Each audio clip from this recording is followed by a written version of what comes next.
Cool. Let me introduce you guys to Theo. So Theo, today, he is giving us a demo on open source configuration toolkit. Theo is a full stack developer, designer, and entrepreneur with a passion for building tools that simplify the lives of other devs. Please give it up for Theo. Hi, I'm Theo. I'm the co-founder of a company called DMNO, DMNO. Website is domino, dmno.dev. Check it out. And yeah, I'm a local. I live on the Sunshine Coast, actually. And we're building dev tools to help, configure, run, and deploy your applications. Full stack TypeScript, developer, lots of other stuff. But I love TypeScript and JavaScript and developers. And yeah, I want to build tools for all of you. So slight change of plans from the original plan, because I was going to talk about Domino, but this is going to be sort of the soft launch of, I don't know, Domino V2, a new thing. And yeah, I hope you guys will like it. So we're going to be talking about something called env-spec.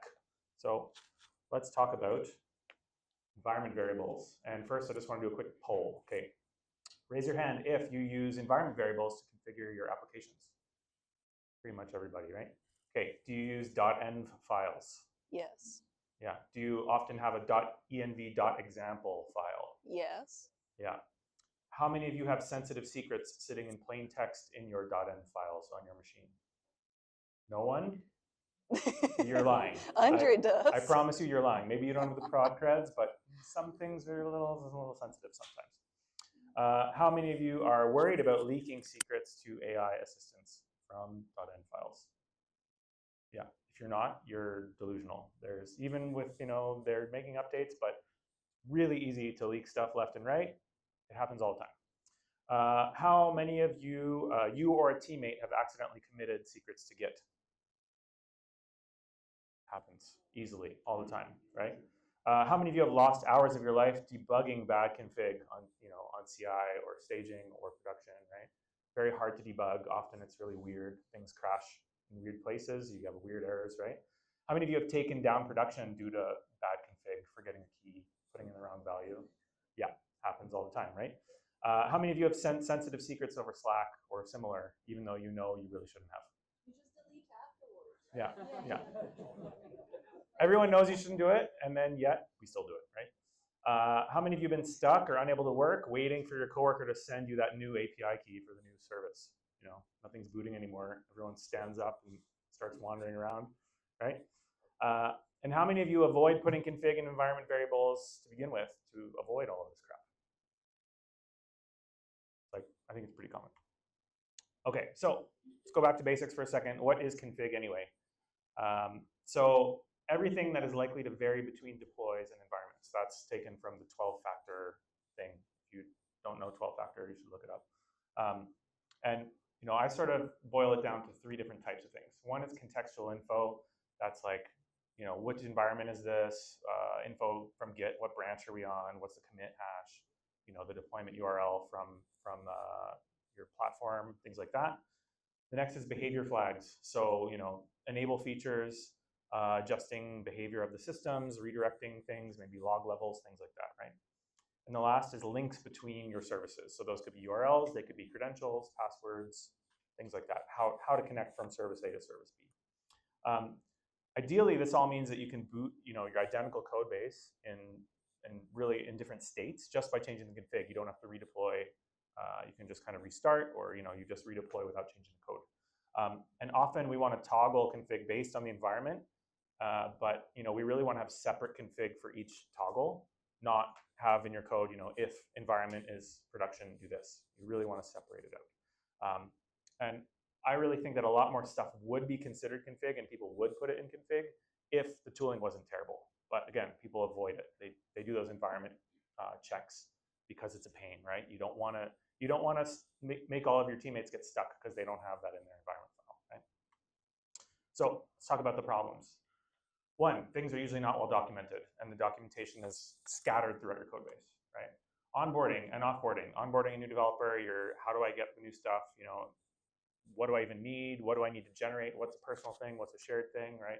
Offboarding as well. When somebody goes, which things are sensitive? Which things do I need to rotate, right? We need to be able to vary per environment, often in tightly coupled ways, right? There's often keys that go together. Some are sensitive, some are not. It's very important that things stay in sync. Misconfiguration can be really hard to diagnose, right? You get a runtime crash, and you're like, what the hell happened?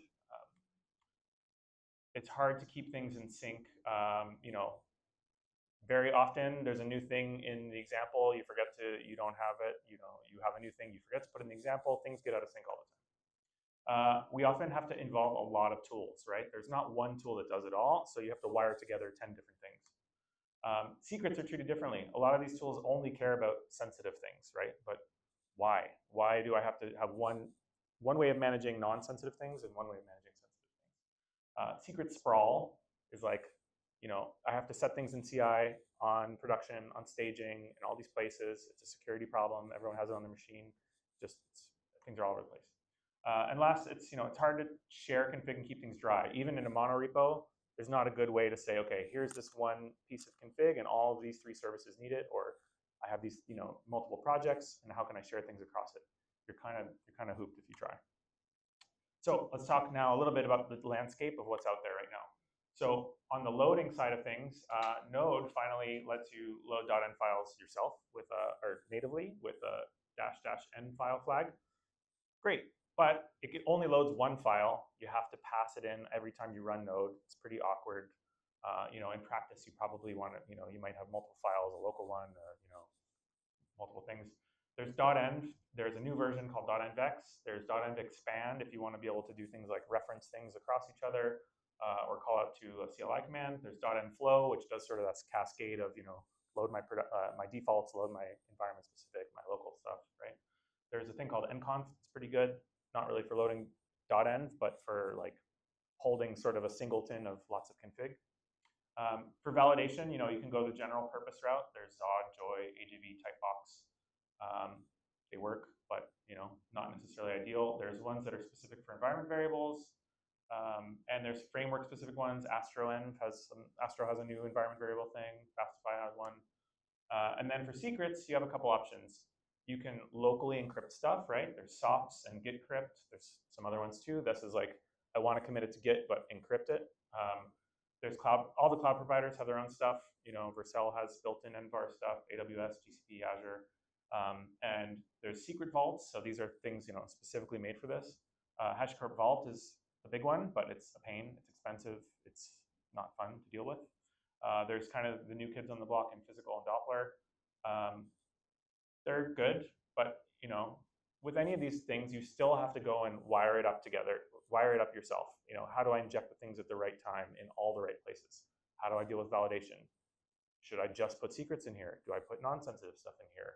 Like you're still, it's an exercise left to the reader to actually put all this stuff together in a way that makes sense. So what does that leave us? We wire together a bunch of tools ourselves on every single project. Every time you start a new project, you're like, fuck, I have to do this again. The end result is extremely mediocre. It's fine. You kind of get it up and you just kind of leave it, but it's never great. The tool chain is always different, even within the same project in a monorepo. The front end might have one system, the back end has another system, you have another language, another system. Every project you end up using like all kinds of tools. So we take shortcuts and we suffer. So introducing envspec, a new tool. We're extending a .env syntax with JS doc style comments. So here you can see a good example. The top, that's a description. Then we have decorators, right? Required, sensitive, type, bunch of built-in types. The types all have a bunch of utilities if you want to do all this validation, so you don't have to write this code yourself.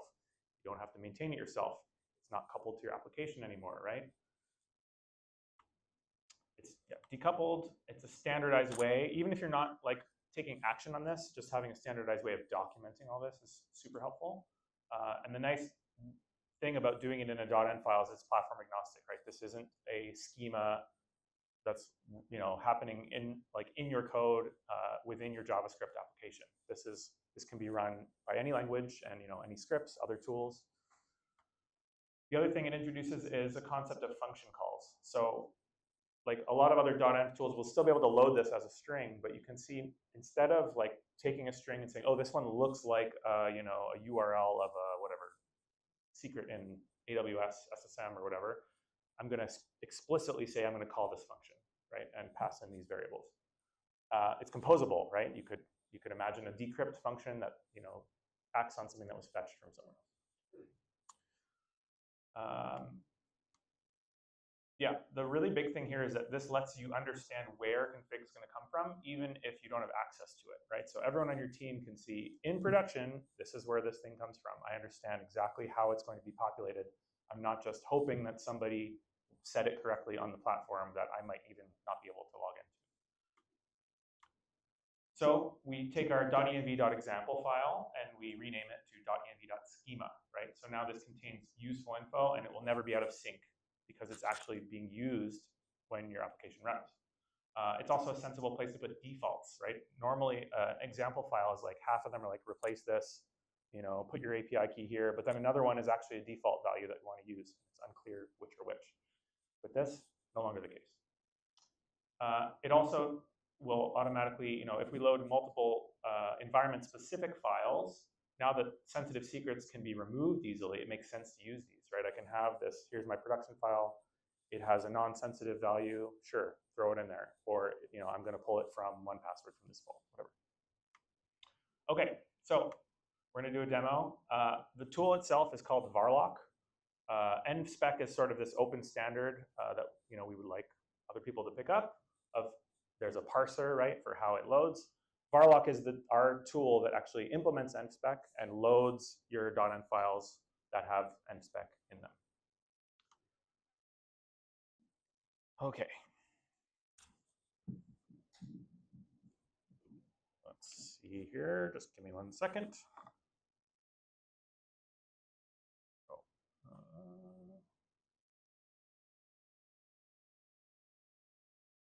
Where's my window? Why aren't you showing up yet? Oh, sorry, this is still in full screen.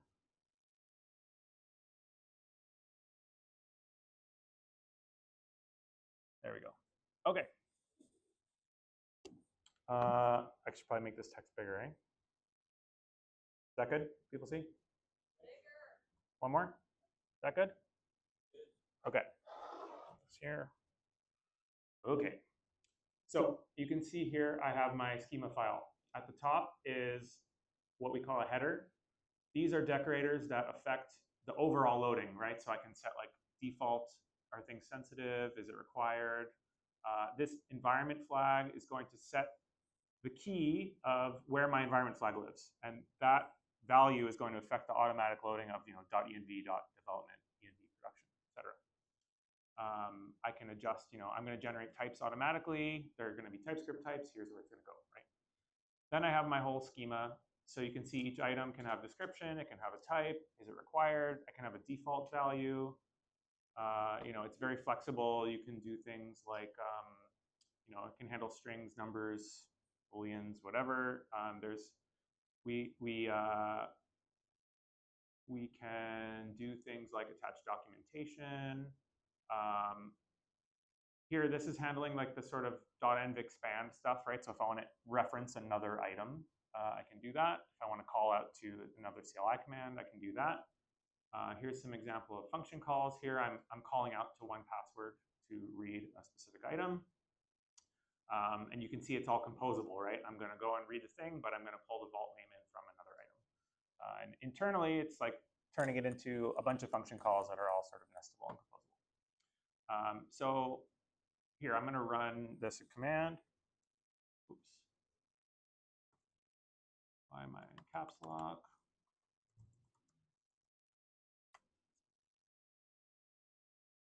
You can see it's calling out to 1Password. Okay. Here, I'm failing validation, right? I can see that this value 123.45 was actually coerced to an integer because of the settings, and that it's too big, right? So let's fix that, and let's comment out these guys for now. Let's run it again. So we have this nice output. We can see exactly what's going on. You can wire this up, in CI. So you could do things like validate the config of this branch is going to work in production, right? You can do all kinds of things like that. And what else? Now we can, here, let's just see how we're actually going to use it. This example file, you can see I'm importing it. I get some very nice IntelliSense that was generated from the schema, right? You can see, you know, it has an icon, the description. I know what's sensitive, what's not. You can also see I'm enabling this thing. So if I run,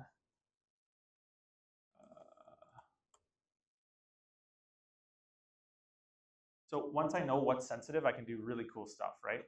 I actually can redact like those values from console log immediately. I can do things like intercept all outgoing HTTP requests, and you know, an API key for Stripe is only allowed to go to api.stripe.com. I could do things like scan, you know, all my API responses, or scan my built files that are going to be accessible to users. I could run Git, you know, scan all my files before Git commits, things like that. Like once I have a schema and I know these are actually sensitive values, it's really pretty amazing what you can do. What else? That's pretty much it. I guess time's up, but maybe I have time for like one question or something.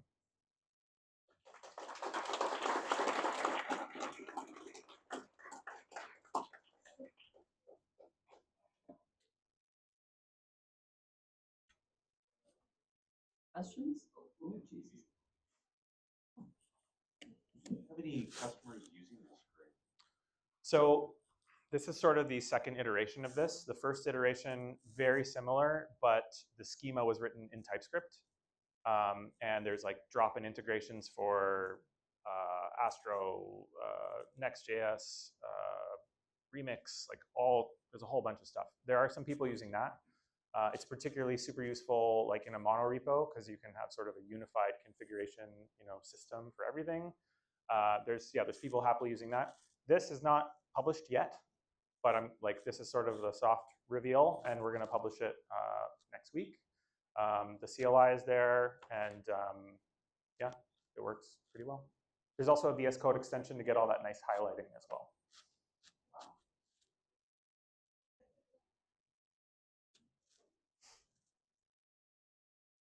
I have a question. Do you have any compatibility issues? Like, I mean, like if you're running like with DMNO or like with VanJS, like this. I haven't like gone super deep on the testing of that stuff yet. It should be fine. But at the end of the day, there's also like you can install this as a binary. So there's a way to install via Homebrew that has Node bundled as well. So you know, if Dino really wasn't happy, you could run the binary. But the idea is that this should be universal and usable with other languages as well. We want it to be, you know, really work in every situation. Okay, thank you.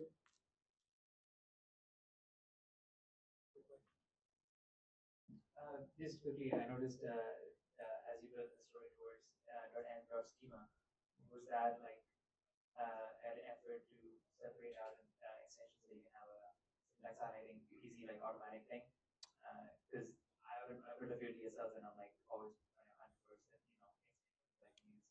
No, that highlighting will work on every .env file, and yeah, and the idea is that you could use those decorators as well in, you know, any file. You don't need a separate schema file for it to work, but it kind of makes the most sense in a big project where you'd have a schema and then some environment-specific ones, a local file as well if you wanted.